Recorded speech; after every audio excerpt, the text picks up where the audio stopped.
My name is Kevin Martin. I'm a former UT Austin admissions counselor, and in this video, I want to compare and contrast 16 ways that the transfer application process is different from applying as a high school senior. Number 1, transfer has a lot less predictable number of spaces available. Students transfer out of majors, they leave UT early, or they graduate early. Some years, certain programs are much more difficult than others, but it's impossible to know which ones are more or less competitive in a given year. For example, in 2019, advertising and PR was unexpectedly very competitive and almost everyone got denied. But some majors like CS, ECE, biomedical engineering, business, these are always competitive. Second, many majors have prerequisites. While almost any high school senior is eligible to apply to almost any major, especially for STEM and business, transfers need to check those prerequisite classes. 3. There's a smaller rate of change in the number of transfer applications from year to year. In most years going back 2 decades, UT received between 7,000 and 10,000 applications for around 2,500 spaces. And those spaces are split approximately into one third community college, one third coming from four-year universities, and the remaining third from CAP, the Coordinated Admissions Program. Whichever college you attend doesn't matter, it's only your college GPA. And for fall 2024, UT received a record number of applications, around 10,000. But consider that the number of first time freshman applications has almost quadrupled from 2007 to now. So transfer numbers are relatively static from year to year. Next, transfer doesn't consider high school rank or SAT, only the college GPA. And I know there's some ambiguity on the Common App about how previous apps might be considered for admission, but applicants who've spoken with UT Austin receive conflicting answers. Previous apps doesn't appear on UT's official admissions page, so unless there's like a formal announcement about previous apps somehow factoring into transfer applications, I'm going to assume that high school credentials don't matter, and that's what UT's website still says, or that multiple transfer attempts are not reviewed within the context of previous applications. 5. The transfer resume is required, and you can go back 5 years worth of experience. So if you're a high school graduate, be sure to include everything from high school and feel free to discuss them in your essay, especially if they're relevant to your major. The expanded resume is also required, but the Common App allows for unlimited activity inputs and they also permit longer descriptions compared to first-time freshmen. So the best practice is to duplicate the expanded resume directly into the Common App inputs, which I know is annoying. Number 6. There's a wider range of potential applicants who come from two-year community colleges, their four-year universities, veterans, mid-career professionals, and so on. Whereas high school senior applicants tend to look the same. They have strong grades in APs, high SATs, they come from the suburbs or attend private schools, they typically have college-educated parents, and they have pretty similar ECs and resumes. Whereas transfers come from a more diverse population of students. Many of them are recent high school graduates, but there's also military veterans, mid career professionals, parents, first generation college students, and even retirees. They also come from more varied educational settings like 2 and 4 year colleges, public and private universities of varying sizes and locations. Moving on. Transfers usually have a clear idea of expectations and reasons for enrolling. Since every transfer has at least a semester of studies after high school, there is a somewhat higher standard for you about why you want to transfer and what you want from your UT education. Number 8. Admissions reviewers have a lower expectation for those high flying extracurriculars and awards. Since many transfers are recent high school graduates with little time to pursue university opportunities, you don't need to stress if you don't have many university activities on your resume. Especially for those non traditional adult students or veterans, you also don't need to worry about going and doing random volunteering or earning certificates just to try and look like the recent typical high school graduate. Number 9. Rec letters make even less of a difference for transfers.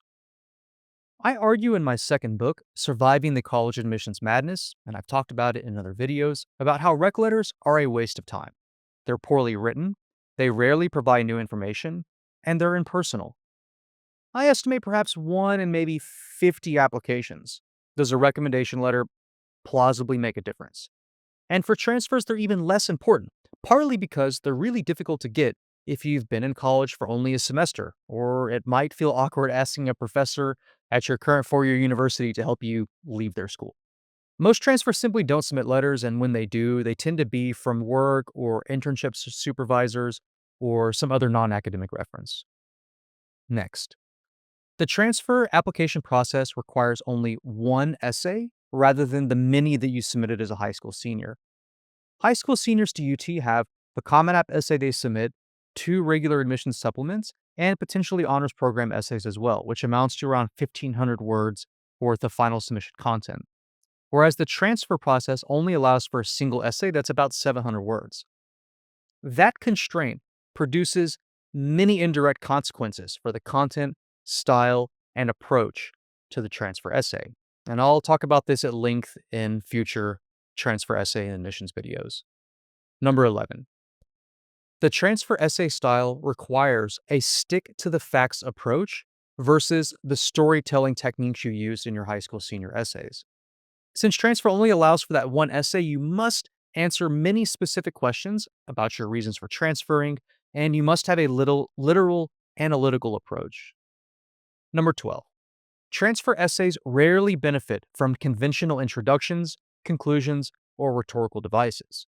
Transfer essays don't benefit from the type of attention getting introductions or the kinds of creative writing that you might have submitted in your English class, and this is something I'll do a deeper dive on in future videos. Number 13. There are also fewer approaches to the transfer essay versus the nearly infinite possibilities for high school senior apps. Transfer essays tend to present the accumulation of many small facts and details and experiences rather than focusing deeply on one or two themes like band or robotics. Next, transfer essays must answer a variety of particular questions. The Common App essay for high school students is very open ended, whereas transfers need to answer how they ended up at their current institution, pros and cons about their current situation, why their experiences, perspectives, talents make them a good fit for their desired major at UT, and how you can benefit from UT classrooms and campus discussions and what you might bring to campus as well. 15. It's essential that transfer applicants identify specific UT resources, courses, and so on that interest them, professors that you might want to work with, student organizations that appeal to you or maybe that match what you've already done.